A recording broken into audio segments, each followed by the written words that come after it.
Buenos días, profesora. Sí, perfecto. Bueno, vamos a dar inicio.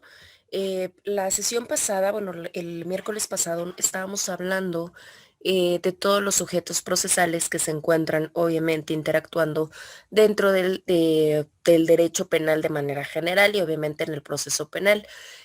Nos quedamos y de hecho yo les comenté que ya tuvieran su código a la mano y que empezaran a checar algo de sujetos procesales. Ahorita ya nada más comentarles. En esta semana estaríamos terminando con nuestra primera pestaña, entonces tienen creo que un par de actividades más dentro de su primera pestaña. Ya para que el inter de la semana, ya para el lunes, estemos empezando a trabajar la segunda pestaña, ¿sale? Bueno, estábamos platicando entonces de eso. A ver, déjenme ver si tengo acá descargado. Bueno, vamos empezando. En el caso vimos primero, de hecho yo les comenté que los sujetos procesales los encontraban en su artículo 105 de su Código Nacional de Procedimientos Penales. ¿Recordarán cuáles fueron las 8 personas o los 8 sujetos procesales?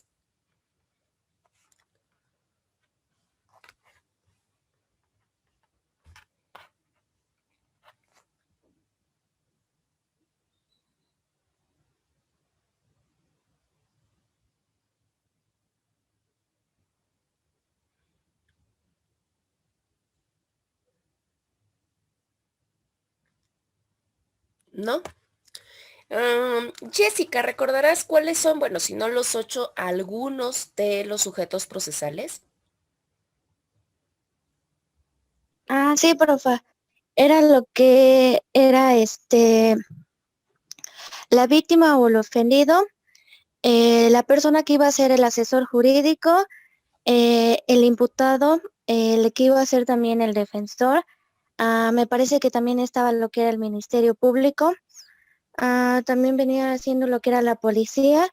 Nos había comentado algo acerca del órgano jurisdiccional y también que era la autoridad que daba como la supervisión para que las medidas cautelares salieran y se diera lo que era la suspensión, que era condicional en el proceso.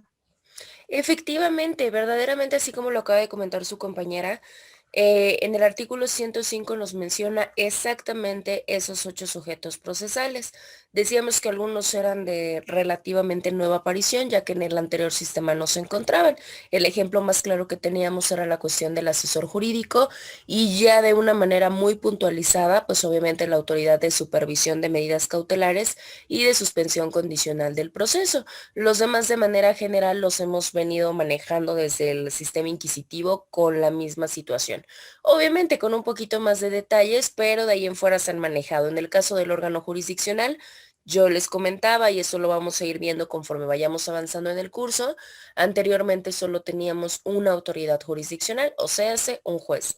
Actualmente no, actualmente tenemos 3 jueces que intervienen dentro del proceso, obviamente dependiendo la etapa procesal y dependiendo cuál sea sus propias facultades o su propio actuar. Bueno, ahora, vamos, ustedes tienen su código a la mano, bueno, eso creo. Si no, de todos modos lo vamos a proyectar para que vayamos platicando acerca, a ver, déjenme ver, a ver si ya les aparece, ¿verdad?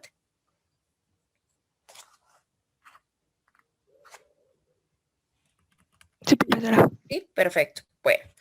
Les decía, miren, aquí está, el 105 nos maneja toda esa parte y nos hace 2 menciones importantes, algo acerca de la reserva sobre la identidad y nos hace algo con respecto a la probidad.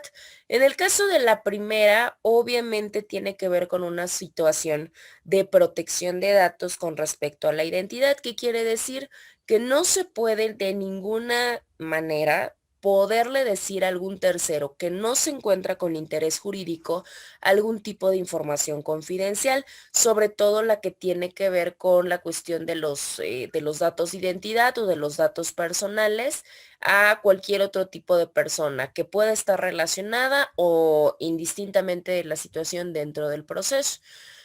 Eso tiene que ver sobre todo con una cuestión de seguridad.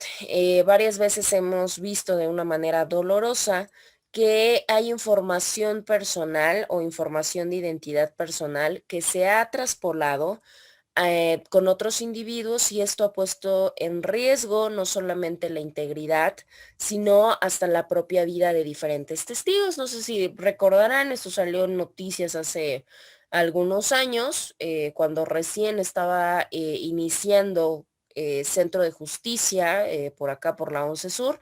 ¿Qué era lo que pasaba? Pues obviamente ahí se desahogaban ciertas audiencias. Se habla de que se pudo haber comunicado cierto tipo de información confidencial.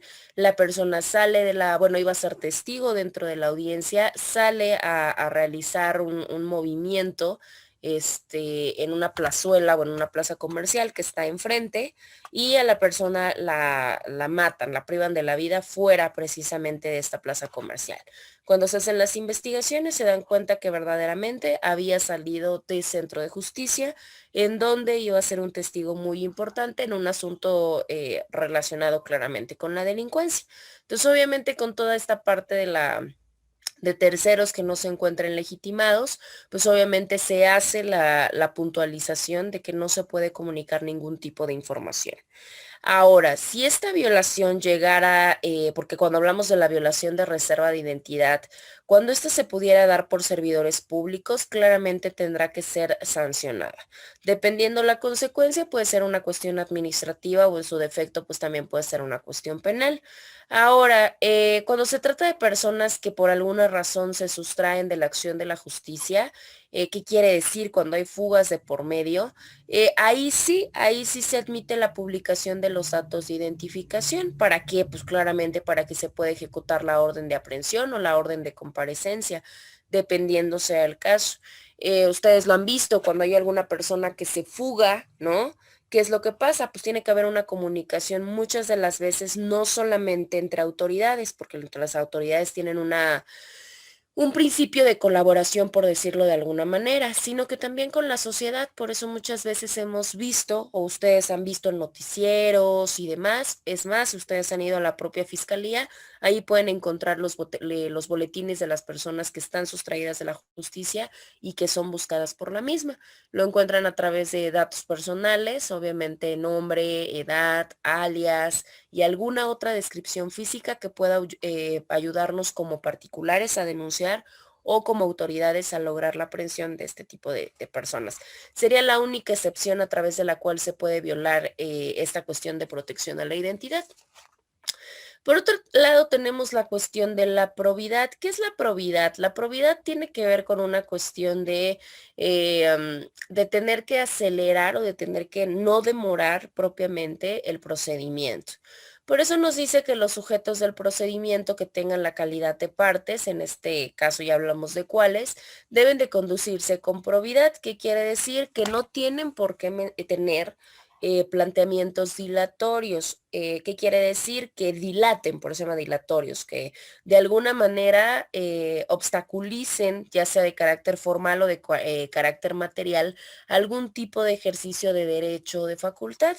Porque si yo quiero invocar un derecho única y exclusivamente para demorar el procedimiento, pues vamos a tener una problemática.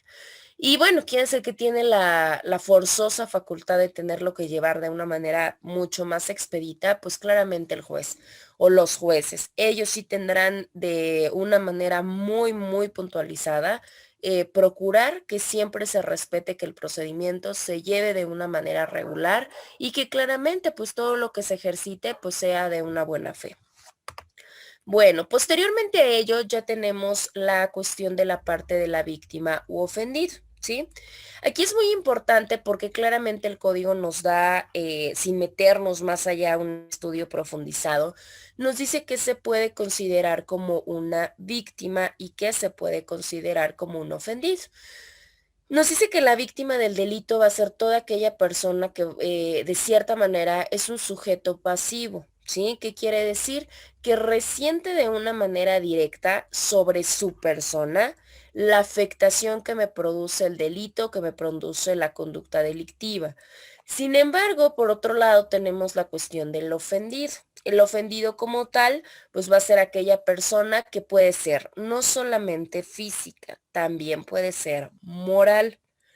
Esta persona, la característica es que debe de ser titular del bien jurídico que de alguna manera se lesionó o que de alguna manera se puso en peligro por cualquier cuestión tipificada como delito. Recuerden que hay delitos por acción y hay delitos por omisión.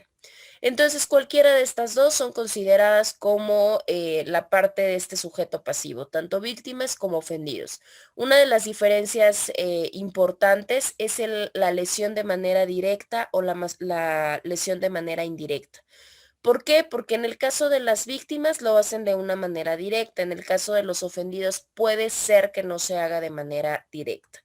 Por otro lado, en el caso de las víctimas, si se dan cuenta, solo se refiere a la cuestión de un sujeto físico, mientras que en los ofendidos pueden ser también sujetos o personas morales, puede ser algún tipo de empresa o algún tipo de sociedad, por mencionar de ejemplo alguno, que no de manera personal o no de manera física se recibe la afectación, pero pues claro que puede recaer sobre alguno de los bienes propios de la misma.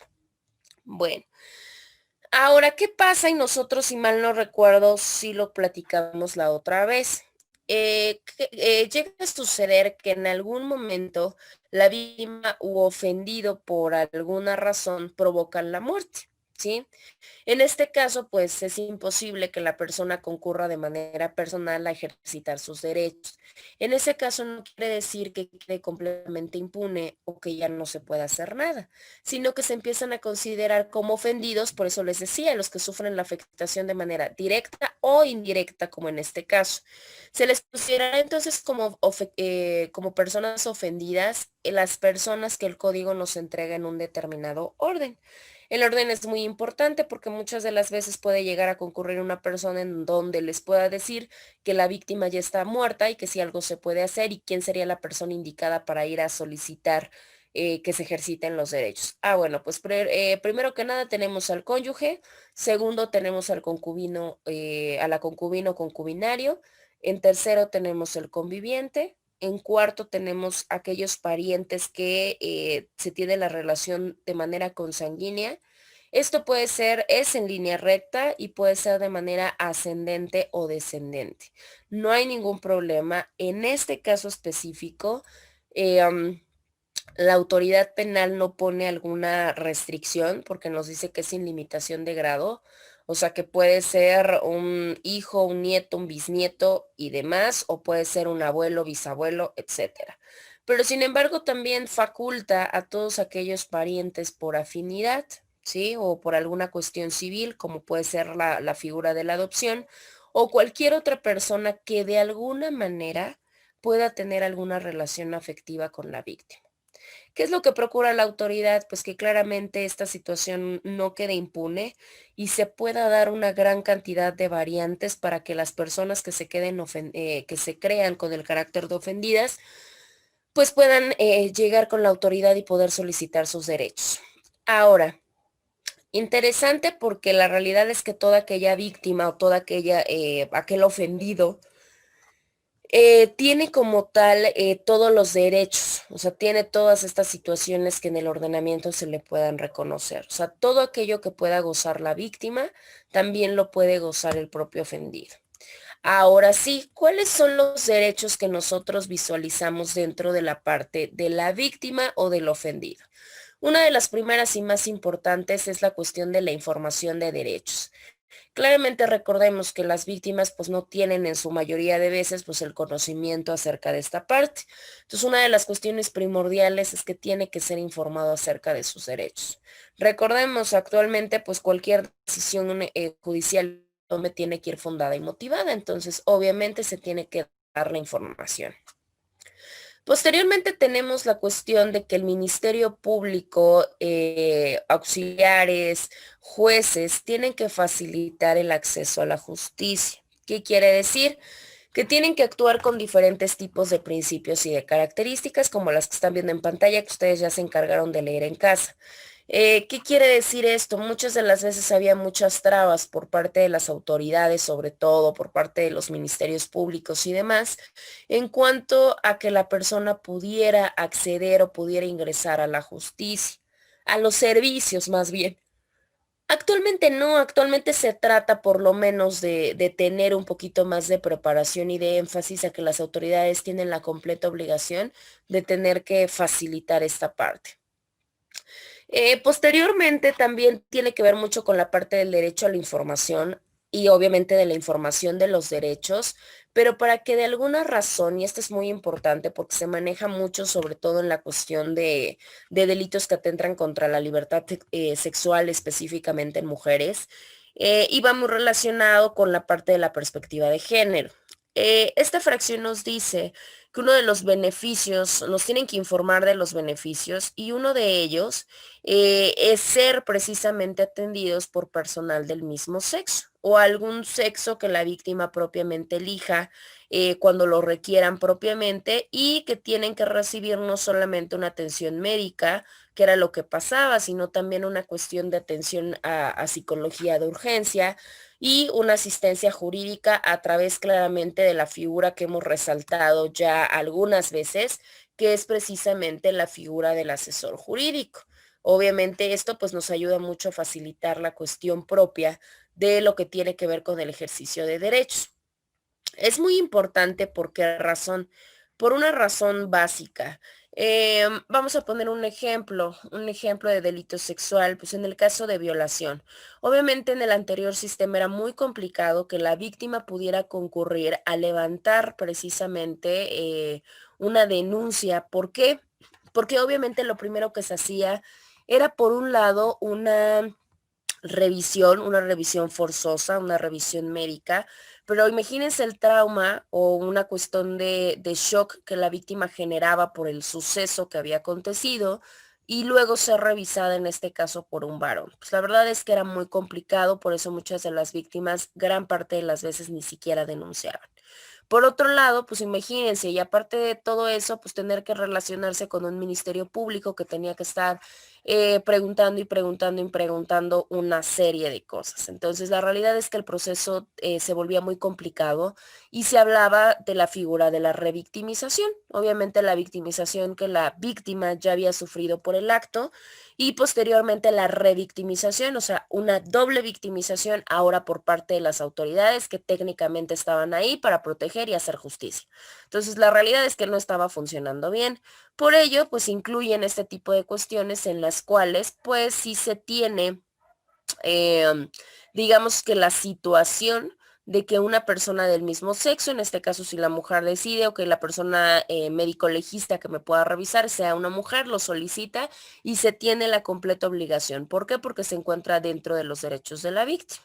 Entonces eso es muy importante. Ahora, lo que les decía, la situación o la atención no solamente va en cuestión médica, sino claramente ya tenemos una cuestión psicológica, porque en ese momento las preguntas que se realizaban eran preguntas exorbitantes y muy específicas con respecto al acto. Ahorita, de acuerdo a protocolos, por ejemplo, al protocolo de atención a víctimas de delitos sexuales o a delitos en contra de las mujeres, ya hay un poquito más de, vamos a decir que de tacto, esa yo creo que sería la palabra, ya hay un poquito de tacto en cuanto a las autoridades y en cuanto a atender esta parte.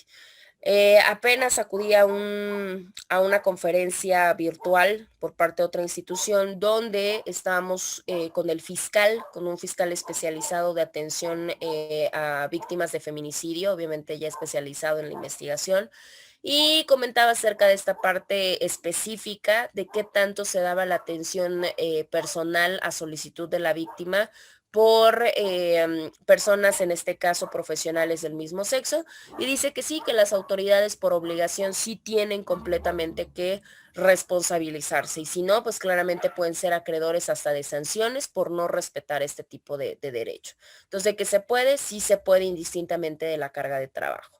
Bueno, posteriormente se habla también de no solamente una atención médica y psicológica, sino claramente también de poder contar con una asistencia jurídica a través de un asesor jurídico. Recordamos que esta parte técnica de llevar el procedimiento en atención a la víctima es el Ministerio Público. Sin embargo, muchas de las veces el Ministerio Público hace las cuestiones de facto. ¿Qué quiere decir? De hecho, o sea, ellos van haciendo el procedimiento, van haciendo los procesos y demás, pero no necesariamente existe, digamos que una parte de comunicación específica con la víctima, como probablemente sí lo pueda haber entre una defensoría y un imputado. Entonces, en atención a esa parte, pues claramente también, ¿qué es lo que se hace? Pues obviamente se maneja una persona que también puede estar a la par, vamos a decirlo de alguna manera, en cuanto a poder disipar dudas, en cuanto a poder ilustrar acerca de las figuras jurídicas, cómo proceden, cuáles son los beneficios, qué es lo recomendable. Entonces hace un trabajo un poquito más multidisciplinario, en este caso entre un asesor jurídico y un ministerio público. Esto para favorecer se pueda llegar a este ideal de justicia en el caso de la propia víctima. Por otro lado, tenemos la cuestión de a comunicarse inmediatamente después de haber cometido el delito con un familiar e incluso con su asesor jurídico. Acá tenemos una cuestión importante. Muchas de las veces, y suele pasar, por cuestiones de, es más, ni siquiera propias. La realidad es que muchas de las veces vamos a pensar en un delito de lesiones, eh, en el cual la persona pues obviamente fue maltratada, fue golpeada, fue tirada y en ese momento pues cualquier persona que se pueda percatar del hecho pues obviamente agarran la ambulancia, la denuncia y demás. Entonces la persona pues no es que directamente no quiere ir con un familiar, sino que directamente por las circunstancias pues va dirigido a otro tipo de instancias. Entonces obviamente uno de los derechos más importantes es que se le facilite propiamente la cuestión de que la persona pueda comunicarse con algún familiar, es más, hasta con el propio asesor jurídico. O sea, si en ese momento se considera, porque también puede pasar, obviamente quiero tener la comunicación con un familiar para que sepan lo que pasó, para que sepan que estoy bien, para que vengan a verme, pero también tengo la situación de querer una cuestión jurídica, que en ese momento entre que se pueda manejar una cuestión particular o se pueda tener una cuestión de solicitud de un abogado particular, pues muchas de las no somos como un, ¿cómo les podría decir? Como algún tipo de oficio que digamos, a ver, márcale a tal y ahorita viene, ¿no? La realidad es que muchas de las veces pues no se tiene el contacto en específico con abogados. Entonces, la facilidad o la situación obligatoria que tiene la autoridad es de que puedan lograr esta comunicación entre ellos. Posteriormente, bueno, claramente también tiene un derecho a información en todo lo que tiene que ver con el desarrollo del procedimiento penal.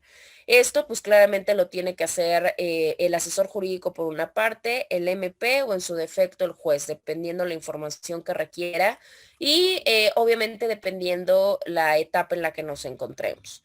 Ahora, esta información recordemos que se tiene que ver o tiene que ver con cualquier tipo de información que se solicite, no solamente información verbal, sino me refiero a la cuestión hasta de información documental o recordemos que ahorita las audiencias están siendo ya videograbadas. Si la persona en este caso necesita la grabación de alguna audiencia, la puede solicitar, por supuesto que sí. La primera vez es técnicamente gratuita, la segunda vez se genera un costo y bueno, el costo tampoco es tanto. Bueno. De ahí en fuera tenemos también la cuestión de ser tratado con respeto y con dignidad. Esta también es una de las cuestiones más importantes. Y vuelvo a la misma cuestión de la parte de perspectiva de género, porque muchas de las veces se ha visualizado así, que la víctima, aparte de haber pasado lo que ya pasó en cuestión del delito que haya sido, imagínense el que ustedes quieran, aparte de todo eso, llegan a surgir cuestiones importantes en cuanto a la situación de, de revictimización. Entonces, ¿qué es lo que llegaba a pasar? Que muchas de las veces esta cuestión,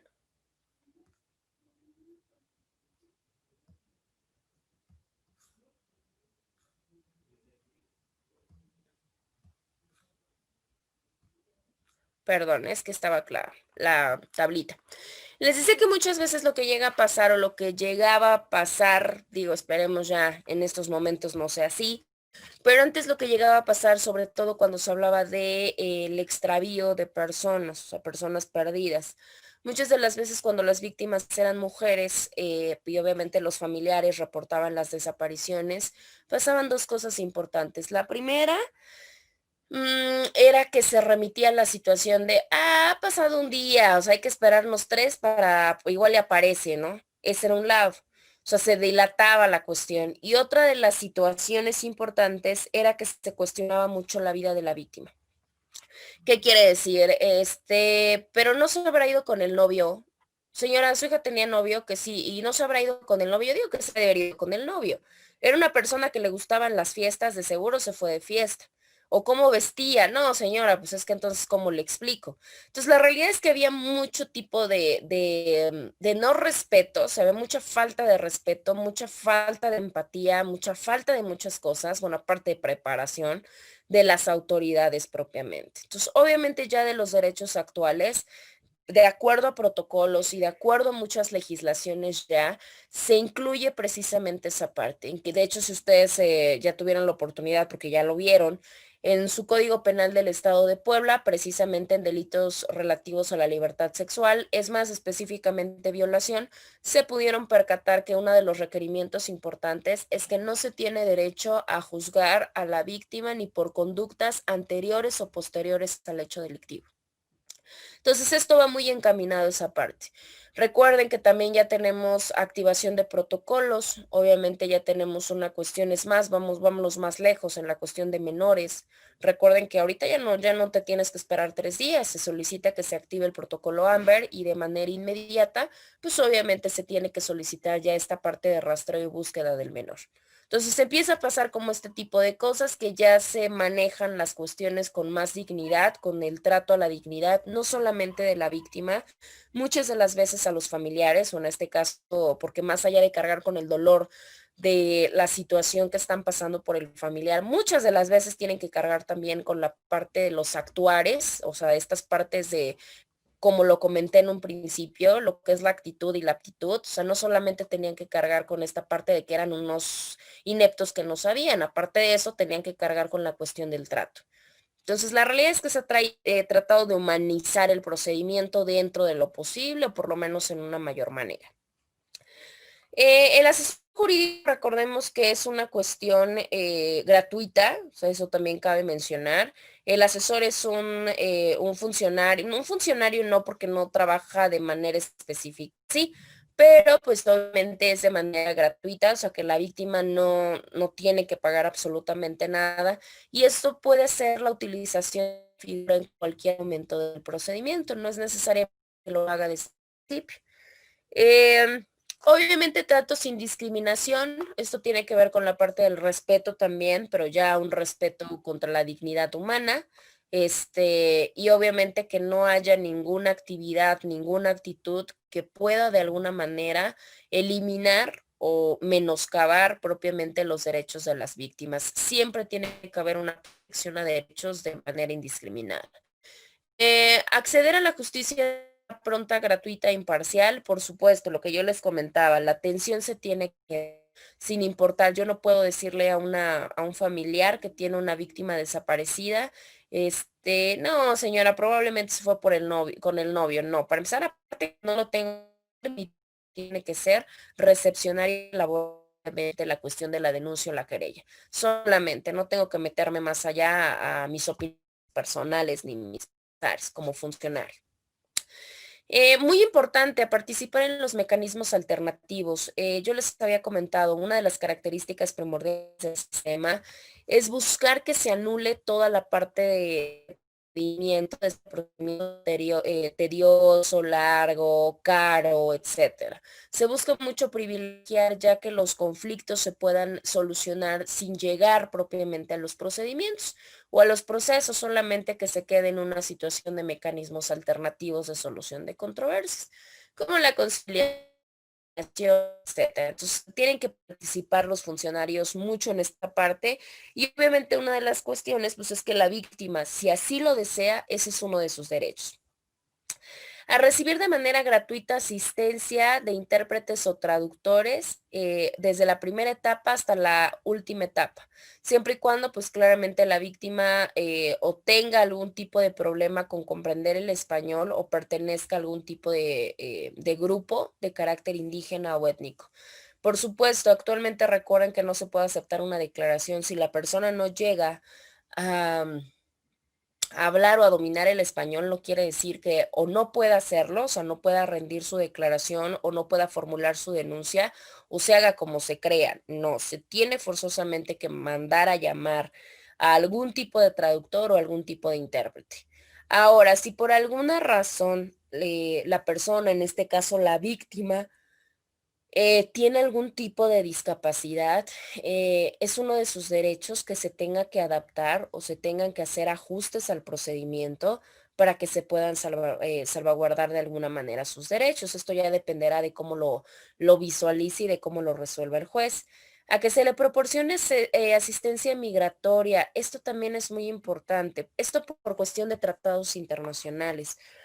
El Estado mexicano tiene la completa obligación de tener que resguardar claramente los derechos de cualquier extranjero. Ahora, más aún cuando se habla que el extranjero es víctima de algún otro delito. ¿Por qué? Porque si no tendríamos una problemática internacional con, obviamente, con el país del que se trate, que es lo que ha pasado muchas veces. Entonces, obviamente con ello se tiene la completa obligación también de proporcionar en este caso traductores, de tener asesores que les puedan explicar el procedimiento. Claramente se tienen que comunicar con sus consulados o con sus embajadas específicamente para que se pueda hacer obviamente la mecánica de la decisión, pero por lo menos de primera mano sí se tiene que proporcionar.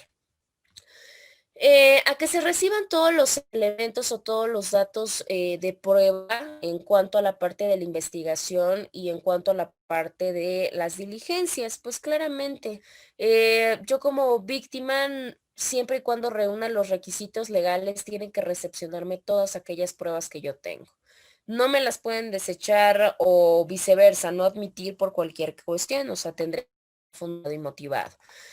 Pueden imprimir por sí o a través de la sobre del procedimiento. Bien, recuerden que hay muchas etapas o más bien hay muchos actos dentro de las etapas en las cuales no necesariamente es importante la presencia de la víctima. ¿Qué quiere decir? Que las diligencias, si la víctima concurre, bien, pero también si no concurre no pasa nada, se tienen que desahogar. Sin embargo, por derecho sí puedes intervenir como víctima en el procedimiento. Otra, a que se le provea protección cuando exista riesgo, por supuesto. En esa faceta o en esa parte tenemos las medidas cautelares, que recuerden que son hechas para que se pueda proteger la vida o la integridad personal, en este caso de la víctima. Porque muchas de las veces lo hemos comentado, las víctimas no denuncian, no por otra cuestión, sino precisamente por algún tipo de retaliación o de venganza, como se conoce, posterior al acto. Entonces dice, mejor no denuncio porque si no va a salir peor. Ah, bueno, pues se supone que para eso se tienen el derecho a cierto tipo de medidas. Eh, también tienen el derecho a solicitar actos de investigación, ¿sí? Obviamente esto ya tiene que ver o ya tendría que ser en colaboración con el Ministerio Público. ¿Por qué? Porque el Ministerio Público tendrá que decidir si son o no son necesarias en cuanto a diferentes cosas, ¿no? Si es necesario una exhumación de cadáver, si es necesaria una revisión corporal, si es necesaria una inspección del lugar de los hechos, etcétera. Todos aquellos actos que obviamente son de investigación, bueno, pues ya el Ministerio Público tendrá que decir si sí o si no. Recibir atención psicológica o atención médica, ya lo habíamos comentado, cuestiones que tengan que ver con una protección especial en integridad no solamente física, sino también psíquica, dependiendo los delitos. Lo que decíamos, hay delitos que tienen a atentar contra la cuestión psíquica, por lo menos con una situación de mayor impacto. Bueno, pues precisamente eso tiene que ver con la cuestión de canalizarlo a instituciones específicas que puedan brindar este tipo de atención. Solicitar medidas de atención, de protección, de medidas precautorias o providencias precautorias y medidas cautelares. Completo derecho de la víctima, probablemente a través del Ministerio Público o a través de su asesor jurídico. A solicitar el traslado de la autoridad al lugar en donde se encuentre, eso es muy importante. ¿Por qué? Porque muchas de las veces las víctimas no pueden trasladarse directamente a las dependencias o a las oficinas de las dependencias. Entonces yo como víctima puedo solicitar que la autoridad llegue hasta el lugar donde estoy para que me interrogue o precisamente para que participe en el acto que está, porque de alguna razón mi edad no me lo permite, tengo algún tipo de enfermedad grave o cualquier cuestión de carácter físico o psicológico que pues no dificulta la cuestión de que yo pueda comparecer. Les pongo un ejemplo. Mm, una persona con algún trastorno mental. Vamos a suponer que es víctima del delito. Va a estar como complicado que yo pueda trasladar a una persona en esas condiciones, porque hay trastornos mentales que son completamente graves y que imposibilitan ya hasta el propio traslado de la persona. Entonces, ¿puede concurrir la autoridad? Pues por supuesto que puede concurrir sin mayor problema. Impugnar, obviamente tiene derecho a impugnar cualquier tipo de negligencia o cualquier tipo de omisión que realice el Ministerio Público. ¿Qué quiere decir? Si el Ministerio Público trabaja mal, por supuesto que tengo la situación de impugnar sin mayor detalle. Y esto es muy frecuente. No es muy frecuente que los impugnen, pero sí es muy frecuentemente que concurran en omisiones o en negligencias, ¿sí? A tener acceso a los registros de investigación durante el procedimiento, lo que yo les había comentado. Obviamente estos registros que se quedan en carpetas de investigación, tenemos el completo como víctimas, un acceso completo, así como un acceso gratuito. Les decía, en el caso de los primeros tenemos el derecho a una copia gratuita. Obviamente ya si, no sé, los extraviamos o cualquier cosa y necesita otros, bueno, pues eso sí ya tendrán que ser vendidos. A que se restituyen sus derechos, por supuesto. Si yo ya fui víctima y me privaron de algún derecho y posteriormente se comprueba, se me pueden restituir, pues claro. Reparación del daño. Recuerden que cualquier método alternativo, cualquier solución de controversia, una de las cuestiones primordiales es que la víctima quede satisfecha en cuestión de reparación del daño. Entonces, es una de las partes primarias. Reparación del daño por la comisión del delito, claro, obviamente esto se puede solicitar directamente con el juez, sí, siempre y cuando no sea en contra de lo que el Ministerio Público señale, obviamente bien fundado y bien motivado. Siguiente, resguardo de la identidad y resguardo de los datos personales. Recuerden que estamos en una situación de que todo se hace de manera pública, pero sí tenemos nuestras excepciones. Lo mismo pasa con los datos personales. Cuando estemos hablando de víctimas que sean menores de edad, de víctimas que hayan sufrido algún tipo de delito de violación contra la libertad, contra el desarrollo psicosexual, violencia familiar, secuestro, trata y cualquier otro que señale el órgano jurisdiccional, obviamente sus datos son de mayor protección. De hecho, las audiencias en esos casos específicos no son públicas. A que tenga que ser notificado del desistimiento de la acción penal, por supuesto. Si hay alguna forma a través de la cual se pueda terminar el proceso, se le tiene que avisar forzosamente a la víctima para que pueda claramente decidir. Y solicitar la reapertura del proceso, claro, recuerden que estamos o tenemos una forma o una figura jurídica dentro de la materia penal, que es la suspensión condicional del proceso. Pero como su nombre lo dice, esa suspensión se puede reabrir, entonces se puede solicitar la reapertura posterior, sí. Y cualquier otra cosa que de alguna manera nos pueda entregar el código como parte de los derechos de la víctima. ¿Sí? Ahora, si por alguna razón estamos hablando de víctimas menores de edad, o sea, menores de 18 años, ¿qué es lo que va a pasar? Va a privilegiar el interés superior de los niños o adolescentes, buscando siempre que prevalezcan los derechos, que venga una parte de protección de los derechos que tenemos consagrados en la Constitución y en los tratados internacionales. O sea, hace que va a llevar un peso mayor. Y para todos aquellos delitos que tengan que ver en cuanto a la violencia contra la mujer, bueno, ahí ya tendríamos que irnos de una manera muy aparejada con lo que nos mandata la Ley General de Acceso de las Mujeres a una vida libre de violencia y cualquier otra disposición que tenga que ver con ese tipo de materia. Bueno, ahora, dentro de los derechos que mencionamos, hablábamos de la importancia y hablábamos del derecho de poseer un asesor jurídico, ¿sí? No importa, puede ser en cualquier etapa del procedimiento, lo pueden designar. ¿Qué es lo que se le pide? Que claramente sea licenciado en Derecho o sea abogado, claramente tiene que tener título y tiene que tener cédula, ¿sí? Ahora, si por alguna razón la víctima no lo hace de manera digamos que particular, o sea, no tiene algún asesor particular, también se le puede proporcionar alguno de oficio porque es parte de sus derechos.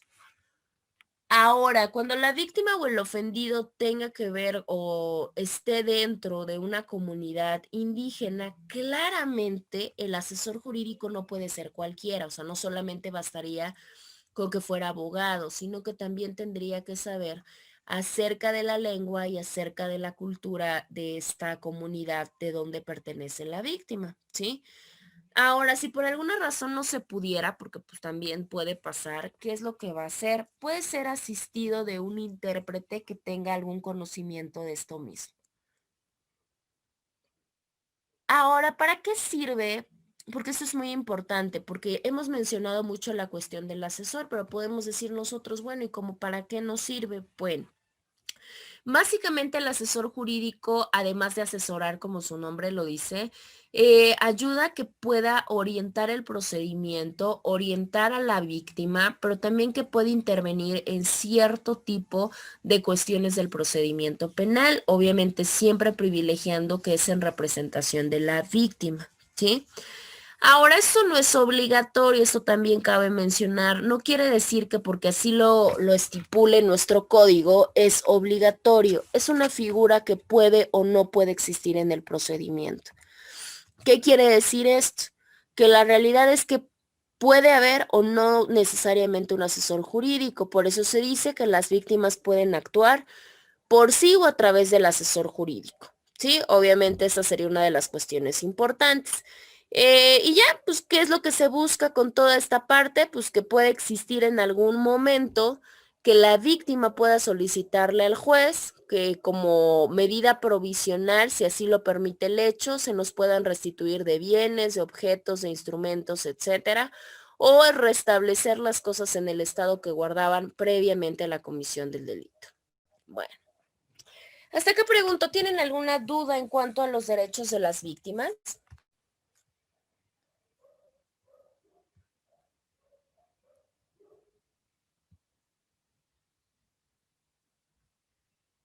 ¿Dudas acerca de de los derechos de las víctimas?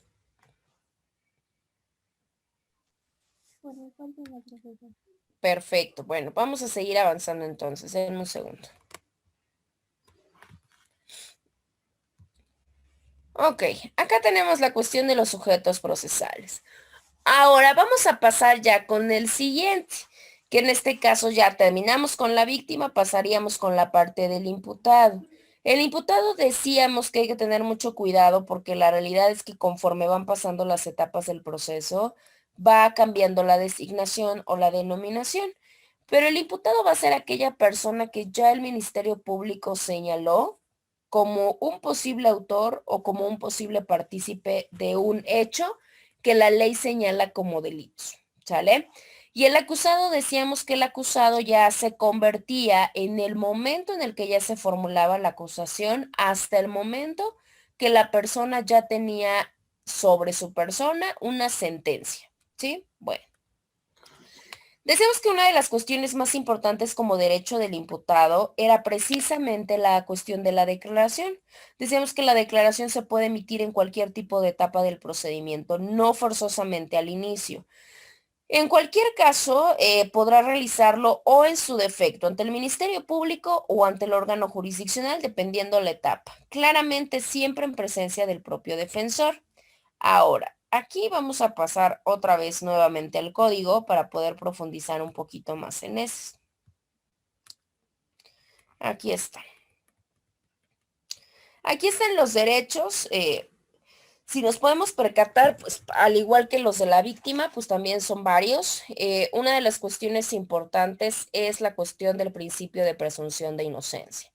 Es uno de los principios que no solamente privilegian a la cuestión de los derechos propios del imputado, sino que si se dan cuenta es una de las mayores características que tiene el sistema. Volvemos a hacer la equiparación o la comparación para que veamos la diferencia, porque generalmente cuando nosotros lo vemos así, no lo comprendemos o no comprendemos la importancia, salvo cuando hemos visto el cambio, cuando se ha visto el brinco de ideología. En este caso se dice que el imputado tiene el derecho a ser no solamente considerado, sino también tratado como inocente hasta que el momento que se demuestre su culpabilidad o su responsabilidad. Les decía, anteriormente era al revés, anteriormente a la persona imputada le correspondía, era culpable y le correspondía demostrar su inocencia de todos los medios posibles. Actualmente no, actualmente es inocente hasta que se le demuestre lo contrario. ¿Qué quiere decir? Que yo como imputado no tengo la obligación de demostrar mi inocencia, porque per se yo la tengo, sino que me tienen que demostrar la culpabilidad. Entonces, ¿qué quiere decir? Que la carga ya pasa, en este caso, a las autoridades tienen que demostrar la culpabilidad o responsabilidad del imputado. Posteriormente tenemos la situación igual que la comunicación que se hablaba de las víctimas, también se habla obviamente del imputado, también se tiene el derecho de poderse comunicar con un familiar y claramente también tiene el derecho a comunicarse con su defensor en el momento propio de su detención. ¿Quién es el encargado de tener que brindar esas facilidades? Pues el Ministerio Público.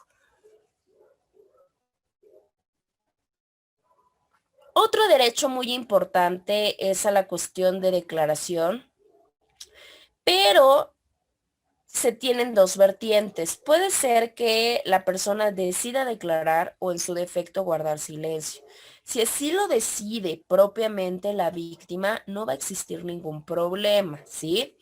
Antes se solicitaba o se forzaba la declaración. ¿Por qué se forzaba? Porque obviamente se decía que si tú guardabas silencio, como este dicho coloquial o este dicho popular, el que calla otorga. Entonces antes se tomaba en esa manera. Si tú no declaras, ¿qué es lo que va a pasar? Pues obviamente se va a utilizar en tu contra, porque estás prácticamente aceptando. Actualmente no, actualmente se dice, no, a ver, es tu derecho si como imputado quieres o no quieres declarar. Y esto no quiere decir que si tú no declaras se te va a tener una cuestión de perjuicio. No, la realidad es que no hay absolutamente ningún problema. Posteriormente a que tenga la asistencia de su defensor, lo que comentábamos en un momento, la realidad es que una de las cuestiones mucho más primordiales es la parte de la declaración. Si él decide rendir su declaración, claramente tiene que estar asistido, asesorado, en presencia de su propio defensor, así como cualquier tipo de actuación o como cualquier tipo de entrevista que se le quiera realizar, forzosamente debe de estar el defensor ahí. Porque si no, pues obviamente se puede sobreentender que hay algún tipo de violación en cuanto a derechos. El derecho a la información, así como la víctima tiene derecho a que se le dé información, en el caso propio del imputado también tiene este mismo derecho, ¿sale? Ahora, ¿en qué versa la información que se le tiene que dar propiamente, en este caso específico, al imputado? Para empezar, recordemos que si hablamos de una cuestión, obviamente si ya tenemos un imputado es porque ya está propiamente detenido. En este caso de la detención, cuando comparezca ante el Ministerio Público o en su defecto ante el juez de control, se le tiene forzosamente que decir cuál es el delito, o sea, cuál es el delito que le están imputando, qué derechos tienen. Si ya está privado de libertad, pues obviamente, ¿por qué estás privado de la libertad? ¿Qué servidor público fue el que obviamente fundó y motivó?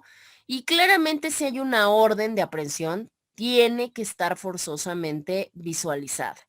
Lo mismo, antes recordemos cuando se aprendía o se detenía alguna persona, muchas de las veces los funcionarios encargados de ejecutar los actos ni siquiera tenían órdenes. Y vaya, o sea, y no había ningún problema, técnicamente hablando. Ahora no, ahora forzosamente sí tiene que haber de por medio una orden que acredite el dicho de la autoridad. Otra, a no ser propiamente sometido en ningún momento a cualquier cuestión que tenga o que pueda atentar contra la cuestión de su dignidad o alguna cuestión que de alguna forma pueda alterar la voluntad de querer realizar algo, ¿sí?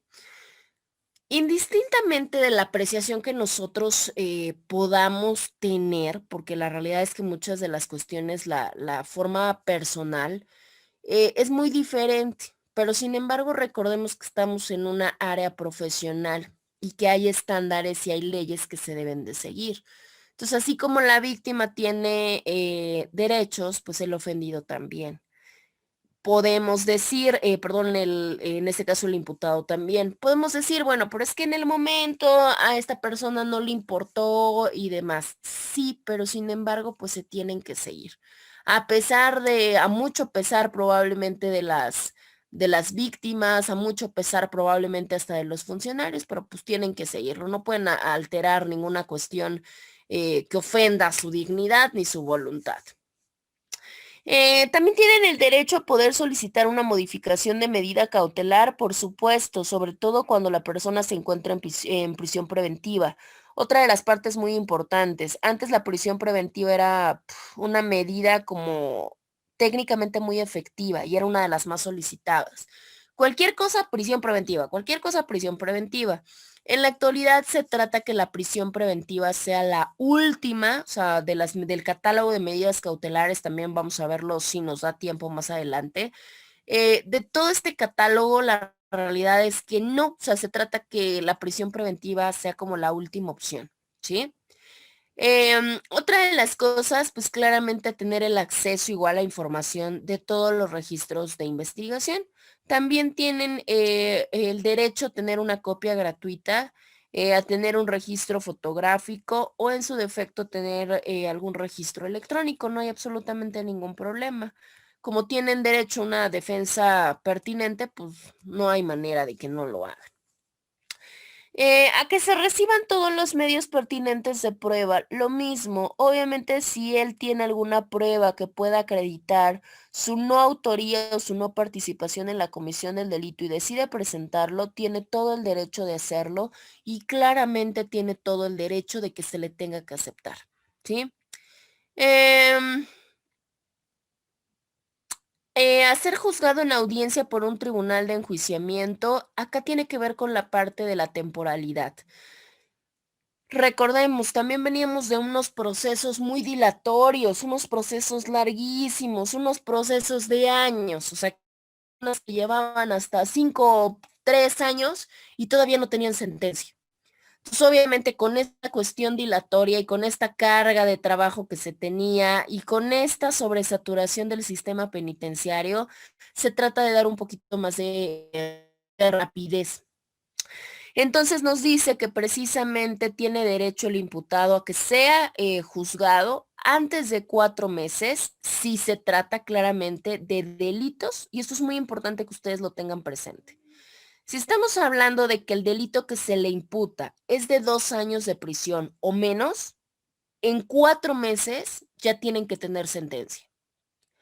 Si por alguna razón el delito cometido por su imputado eh, es de una, ¿qué les digo? De un periodo de pena que excede los 2 años, bueno, pues la sentencia la tendrán que tener antes de un año. O sea, ¿qué quiere decir? Que puede ir desde los 4, 5, 6, 7 hasta los 12 meses, por ejemplo.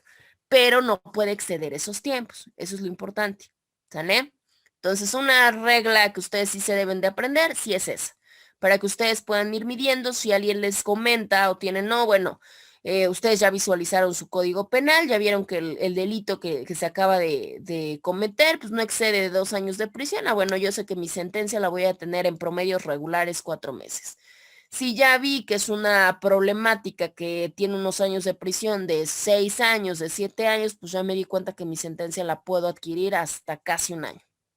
Bueno, ahora tenemos también a tener una defensa adecuada. Uno de los derechos máximos, aparte del derecho a declaración, pues es la parte a tener una defensa. No es una defensa cualquiera, claramente tiene que ser una defensa adecuada. Tiene que ser la persona que la ejercite, tiene que ser licenciado en derecho, abogado titulado, también tiene que tener cédula profesional y el imputado puede elegirlo en cualquier momento de su detención y lo puede elegir de la manera más libre que tenga. Si por alguna razón, bueno, en el caso de elegir libremente, si no hay defensor privado, pues la autoridad le tiene que generar la permisión de un defensor público. Y entre estos derechos de la defensa adecuada puede reunirse con su defensor o entrevistarse con él mismo con la completa confidencialidad, porque al final de cuentas se sigue bajo una cuestión profesional. Yo como abogado, sea defensor público o privado, pues tengo el derecho a tener confidencialidad con mi cliente. Es exactamente como si fuera particular. La asistencia también tienen el mismo derecho que tiene la víctima en cuanto a la asistencia de traductor, en cuanto a la asistencia de algún intérprete, en el caso de que estemos hablando de persona de comunidad indígena. Si no, pues obviamente ya, por lo menos si no tenemos un defensor que tenga todas esas características, pues con un intérprete que conozca de estas partes sí se puede lograr una asesoría. A ser presentado ante el Ministerio Público de manera, bueno, ante el Ministerio Público o ante el juez de manera inmediata. Eso también es muy importante porque volvemos a lo mismo. Tenemos una cuestión de vicio. Había un vicio muy reiterado en las detenciones. ¿En qué consistía el vicio? En que la persona o a las personas se les detenía, se les paseaba, se les golpeaba, se les torturaba y después de muchas horas se les presentaba. Por eso muchos familiares de los imputados no los encontraban. Vamos a poner un ejemplo. Eh, Se daban algunos asuntos en los cuales la familia sí se enteraba que pase, no sé, por poner un ejemplo. Hace una hora, vamos a pensar que alguna persona se percató, avisó a la familia que su familiar estaba detenido. Cuando empiezan la búsqueda, obviamente los familiares de su detenido se dan cuenta que los traen de ministerios públicos en ministerios públicos. No se encuentra aquí, se encuentra allá y allá les dicen no, se encuentran en otro lado y así van dando esta parte de paseo a los familiares y así pasaban horas y horas y horas y la persona no aparecía. Ya al finalizar ya presentaban a la persona, pero ya la presentaban a muchísimas horas con una supuesta detención de un par de horas antes, lo cual era completo porque los familiares llevaban 6 años buscando al imputado en este caso. Se vieron todos esos vicios que obviamente generaban todos aquellos policías judiciales, posteriormente policías investigadores. ¿Qué fue lo que pasó? Pues ahorita dentro de uno de los derechos con los que cuenta el imputado, porque si no, pues obviamente puede alegar una violación de derechos, es que el ministerio se tiene la obligación de que inmediatamente de que la persona es detenida o de que la persona es aprendida, se tiene que presentar forzosamente ante el Ministerio Público y ante el juez de control y se debe de corroborar que así como te detuve, de manera inmediata te trasladé. A no ser expuestos a los medios de comunicación, esta es una parte muy importante. ¿Se han dado cuenta que ya tenemos, siempre que ustedes ven un detenido en el periódico, en la tele, en las noticias, es más, hasta en los medios oficiales, propiamente en medios digitales? ¿Qué es la característica que ustedes ven en los detenidos? ¿Cómo aparece una foto de un detenido? ¿Qué característica le ven?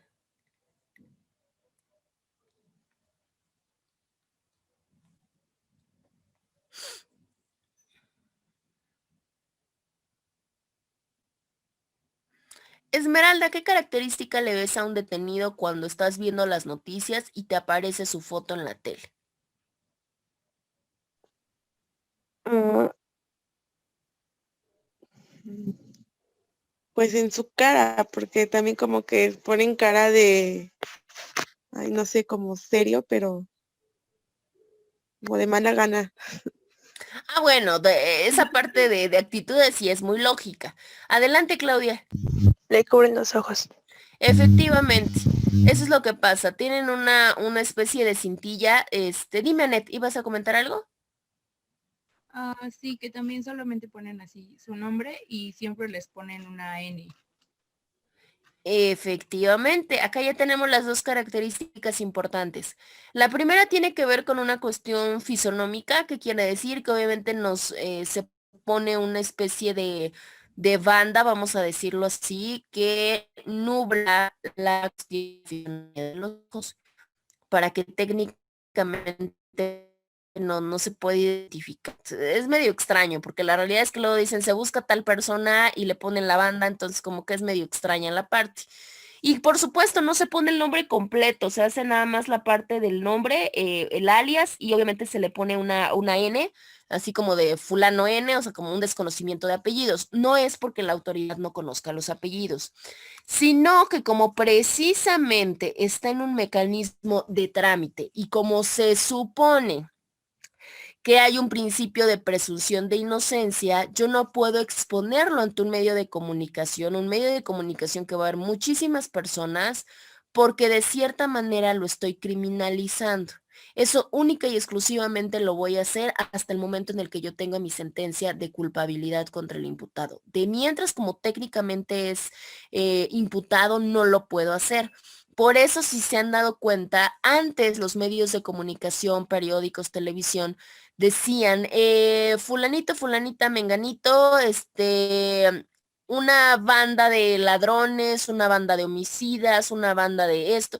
La realidad es que ahorita ya hay un poquito más de tacto en esas cuestiones. Ya ahora dicen los presuntos responsables. ¿Qué quiere decir?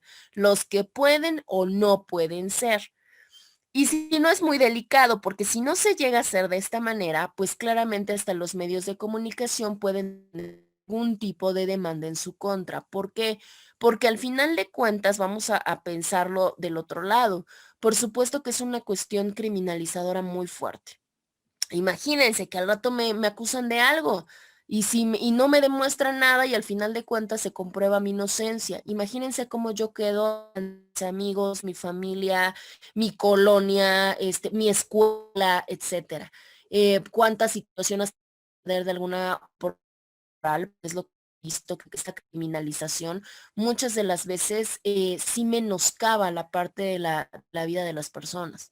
Ya no es tan sencillo que puedan obtener un trabajo si los empleadores ya se percataron que estuvieron sujetos a un proceso. Y esto es una afectación que se va dando de manera sucinta. Entonces, ¿qué es lo que pasa? Pues obviamente uno de los derechos del imputado es a que no puede ser expuesto a los medios de comunicación. Posteriormente tenemos vamos relacionado con el anterior, no se puede presentar al imputado ante la comunidad como una persona culpable. Por eso se le pone presunto responsable, pero hasta ahí todavía no tenemos una sentencia que nos diga si es culpable o no. Esto también por una cuestión pues obviamente de protección a que pueda hacer que la persona no lo sea. Siguiente, a solicitar asistencia social cuando se trate de menores de edad o cuando estemos hablando de personas discapacitadas, ¿sí? Eso es muy importante porque muchas de las veces los victimarios o muchas veces los imputados tienen a su cargo personas que son menores de edad o personas discapacitadas. Lo hemos visto más de una vez. Muchos individuos cuando son detenidos van acompañados de sus hijos, de menores, niños, por ejemplo. Entonces, en ese caso, ¿qué pasa? Yo puedo llevarme a la persona detenida y dejar a sus hijos ahí abandonados solos en su casa, ¿no? Obviamente se tiene que prestar la asistencia social para que los menores no corran y los discapacitados tampoco corran algún tipo de peligro. Se les canaliza obviamente a las instancias competentes. Si estamos hablando en el caso de los menores de edad, pues estaríamos pensando en este desarrollo integral de la familia, que es lo que conocemos como DIF. Ellos son los que concurran a tener un ejercicio por lo menos de solicitud de patria potestad o por lo menos de resguardo en lo que se resuelve propiamente la problemática, se quedan al cuidado de los menores.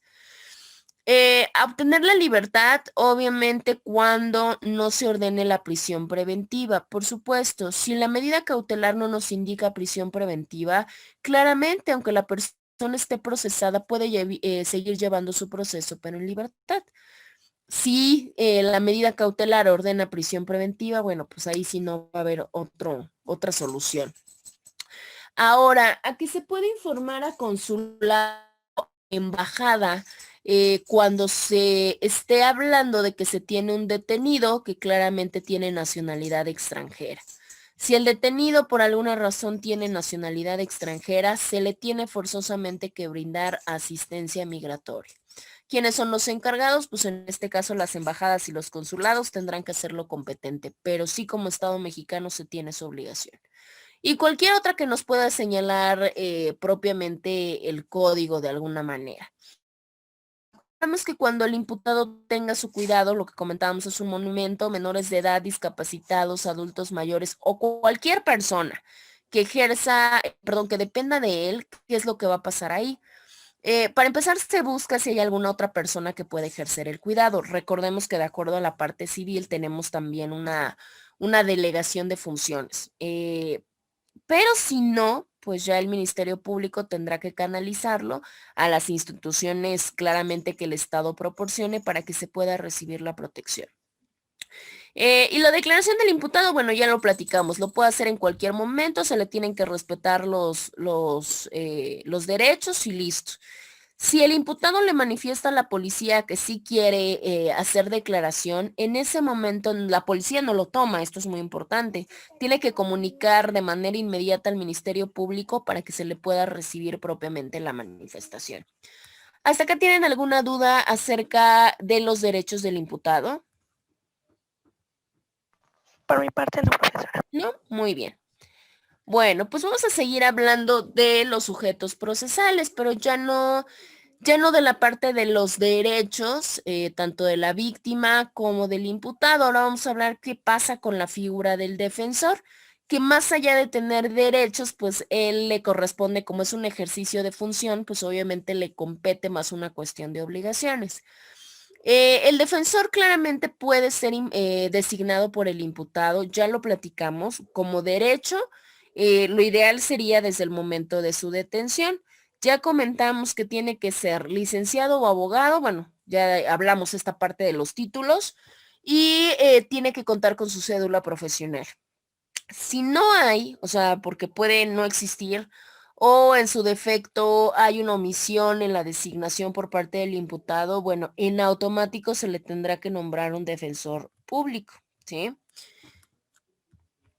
Ok, ahora, ¿cuáles son las obligaciones del defensor? Porque la realidad es que también tiene una funcionalidad y tiene que cumplimentarlas, porque si no, entonces ya estaríamos hablando de que estamos incumpliendo y probablemente hasta podríamos caer en una responsabilidad profesional. Por eso hay que tener mucho cuidado. Primero tenemos la primera situación, que es entrevistar al imputado. Esa es una de las primeras cosas que se deben de hacer, que más allá de obligaciones, como un cronograma de lo que se tiene de los pasos a seguir.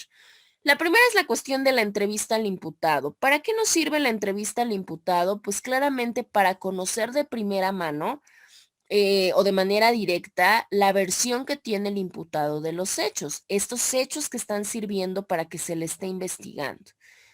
A raíz de ello, ¿qué podemos nosotros obtener? Pues lo que podemos obtener es la búsqueda, al final de cuentas, de saber qué datos o de saber qué medios yo puedo ofrecer para que mi defensa, pues claramente sea adecuada. Si yo no conozco qué es lo que está motivando la investigación, claramente no voy a poder buscar elementos probatorios y, por supuesto, mi defensa, pues no va a ser adecuada. Aquí ingresa mucha cuestión de estrategia y de práctica, porque la realidad es que muchas de las veces, pues no siempre el imputado de primera mano dice la verdad. Esto también hay que tenerlo muy claro. Entonces hay que tener mucha estrategia y mucho cuidado en la manera de cómo se obtiene la información y buscar claramente ser muy insistentes y ser muy específicos en que el imputado tiene que decirnos la verdad y comentarle que si no se dice la verdad porque él cree que mintiendo en la versión va a salir, vaya, ileso de la problemática, la realidad es que no. Esto puede salir contraproducente y puede agravar la situación jurídica del imputado. Entonces es muy importante que lo compartamos. Eso por un lado. Por otro lado, tenemos como otra funcionalidad u otra obligación que tiene que seguir el defensor, que es precisamente la cuestión de la asesoría. Porque ya que yo te entrevisté y ya que yo sé de lo que se trata, bueno, ahora viene la parte de lo que tú buscas. Pues lo primero es que tienes que asesorar al imputado acerca de qué es la actitud, o sea, qué es la actividad que llevó a cabo, o sea, la transgresión de la norma y cuál es la consecuencia jurídica por haberlo hecho. Eso es muy importante porque muchas de las veces están de acuerdo que gran parte de los imputados no tienen ni idea de las consecuencias jurídicas. Muchas de las veces no por otra cosa, sino porque no hay una conducta dolosa. Entonces, pues yo no tengo ni idea qué es lo que va a pasar. Entonces, una de las partes importantes, pues es la cuestión de la asesoría, de en qué consistió tu transgresión de norma y cuál es la consecuencia jurídica que vas a tener. Eso por un lado. Siguiendo esa parte, tenemos la cuestión de la comparecencia o del asistimiento, porque ahora sí, ya que supe de qué se trata, ya que te asesoré, ahora tenemos que hacernos físicos en cuanto a la cuestión jurídica. En ese momento, pues tiene que haber una parte de acompañamiento, si ustedes lo quieren visualizar así. ¿El acompañamiento a qué? Porque el imputado si decide, si yo ya lo asesoré, y ya vimos que lo ideal es que sí declare, pues ¿qué tengo que hacer? Pues tengo que acompañarlo para que pueda obviamente rendir su declaración y no solamente la declaración, cualquier otro tipo de audiencia, cualquier otro tipo de diligencia que se tenga que realizar, pues tiene que haber el acompañamiento propiamente de la defensa. Después tenemos analizar las constancias. Recordemos que tenemos una carpeta de investigación. Recordemos que la cuestión de averiguación previa ya quedó en el anterior sistema, ahora es carpeta de investigación. Y en la carpeta de investigación, aunque estemos hablando que de una manera preponderante las actuaciones son orales, yo les había comentado, muchos resguardos se quedan en la parte escrita. Entonces, ¿qué quiere decir? Que pues hay constancias, ¿no? Muchos se dan en videograbación o en algún otro tipo de medio digital. Bueno, pues todas estas constancias se quedan en la carpeta de investigación. ¿Cuál es otra de las obligaciones del defensor? Pues claramente analizar todas aquellas constancias. ¿Para qué? Pues obviamente para que pueda reforzar su cuestión de defensa, o sea, para que tenga mayores elementos para la defensa, en este caso del imputado. Eso es muy importante porque también tiene mucho o está muy vinculado con la cuestión de la teoría del caso. Para que un defensor pueda estructurar su teoría del caso, pues claramente tiene que tener el conocimiento. Si yo no tengo el conocimiento de qué hay en la carpeta de investigación, claramente mi defensa pues va a ser deficiente porque no voy a encontrar ni detalles, ni pruebas, ni nada. Otra obligación consiste en recabar y también claramente ofrecer los medios de prueba. Volvemos a lo mismo, es una parte de estrategia de teoría del caso. Cuando yo ya conozco el asunto con mucho detenimiento, pues ya procedo a buscar las pruebas que obviamente puedan demostrar la inocencia de mi imputado. Obviamente no solamente las recabo, no solamente las estructuro, sino que claramente tengo que ofrecerlas, esperando que reúna todos los requisitos para que el juez pues claramente me las pueda admitir. Otra de las obligaciones importantes es una cuestión de argumentativa en cuanto a los datos de prueba. Mis datos de prueba, contrario de los del Ministerio Público, lo que buscan es que se desvirtúe de alguna manera que hay delito o algunos que puedan enunciarme que hay una causal de imputabilidad o que ya sobreseyó la causa o que tengo algún excluyente de responsabilidad a favor de mi imputado o que ya prescribió la acción penal, cualquier otra que pueda ser beneficio de mi imputado, pues obviamente yo tendré la completa obligación de tener que fundamentarla o tener que respaldarla, pero a través de un dato de prueba. Porque yo puedo decir, bueno, es que mi imputado sí cometió homicidio, pero lo hizo en legítima defensa. Bueno, pues es lo que yo digo, y claro que la legítima defensa es un excluyente de responsabilidad, pero no solamente basta con que yo lo diga, claramente tengo que presentar una estructura de argumentación y por otro lado, pues claramente tengo que presentar un dato de prueba con la que yo pueda claramente demostrar lo que estoy diciendo, si no, pues va a ser completamente imposible. Tenemos otras obligaciones del defensor, entre ellas solicitar el no ejercicio de la acción penal. Claro, si nos damos cuenta, los intereses son diferentes, tanto los que maneja el Ministerio Público como la cuestión de la defensa. La defensa lo que quiere es que el Ministerio Público no ejercite acción penal, porque con eso pues claramente estaríamos destruyendo la acción y la persona podría seguir su vida sin mayor problema. Nosotros lo solicitamos claramente con todos aquellos medios de prueba, si los tenemos, si no, pues la realidad es que no vamos a poder hacer mucho. Posteriormente tenemos ofrecer los medios de prueba o los datos o medios de prueba, ya dependiendo la audiencia que nos corresponda. Con ello, lo que vamos a buscar es que los medios que ofreció el Ministerio Público queden excluidos, ¿sí? Tenemos que ser muy cuidadosos porque no solamente importa lo que yo ofrezco, ¿sí? O lo que yo exhibo, sino también es muy importante lo que en este caso estaría exhibiendo el Ministerio Público, que quedara completamente desvirtuado, sería lo ideal. En siguiente tenemos la cuestión de los mecanismos alternativos de solución de controversias, las formas anticipadas de terminación y figuras de ese estilo. Es muy importante, ya lo vimos en el caso de la víctima y del imputado, que es una de las cuestiones importantes, que se trata que el abogado promueva de alguna manera que no se llegue al proceso penal, sino que obviamente se busquen mecanismos alternativos de solución a través de los cuales se pueda dirimir la controversia y obviamente pues ya no tener ninguna problemática futura. Se busca si se puede y si se reúnen los requisitos, porque no solamente es a capricho. Muchas de las veces no se puede, muchas de las veces no se reúnen los requisitos o muchas de las veces hay conflicto de intereses entre las partes que impiden que se pueda solucionar a través de un MASC la problemática. Pero bueno, pues no está de más intentarlo en pro y en vogue de que las cosas se puedan resolver sin tener una pérdida de tiempo, una pérdida de dinero, pero sobre todo una cuestión de desgaste emocional, porque digo, psicológicamente es muy complicado lidiar con un proceso de esta materia.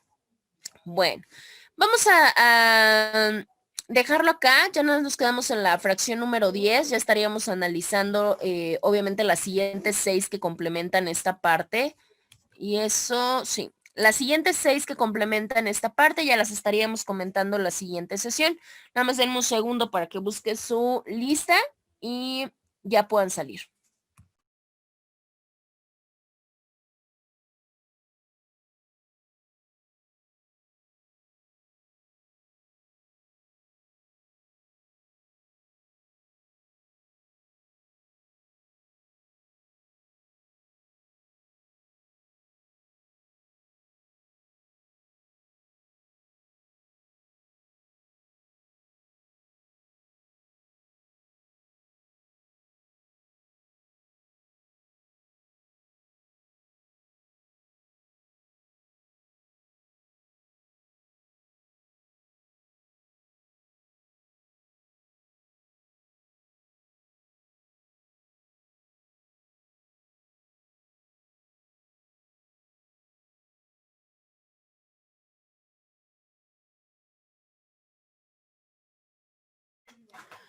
Perfecto. ¿Esmeralda?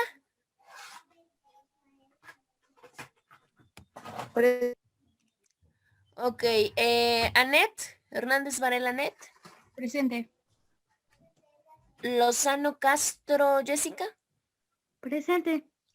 Nava Monroy Alex, bueno, me mandó mensaje. Ortega Ávila Wendy.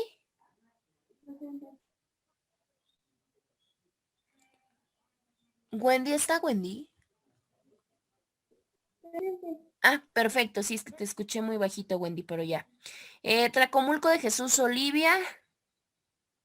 No está. Tlalpa Rojas Claudia. Presente. Perfecto. Y Zaguantitla Ávila Marjorie. Presente. Excelente. Bueno, pues entonces ya nada más les recuerdo que acaben su pestaña número 1. Ya en la pestaña número 1 son los temas con los que cerramos la semana pasada para que precisamente el miércoles ya podamos comenzar a hablar de nuestra segunda pestaña, que es precisamente todo lo que estamos viendo ahorita. Ahorita les hago, finalizando, les vuelvo a hacer otra vez las modificaciones de fechas para que obviamente no tengamos ninguna problemática. Cualquier cosa, cualquier duda, bueno, ya saben que nos estamos mandando algún mensaje y demás, y si no, pues obviamente ya estaríamos escuchándonos el día miércoles. Cuídense mucho y que tengan bonito inicio de semana. Gracias, profesora. Hasta luego. Gracias, hasta luego.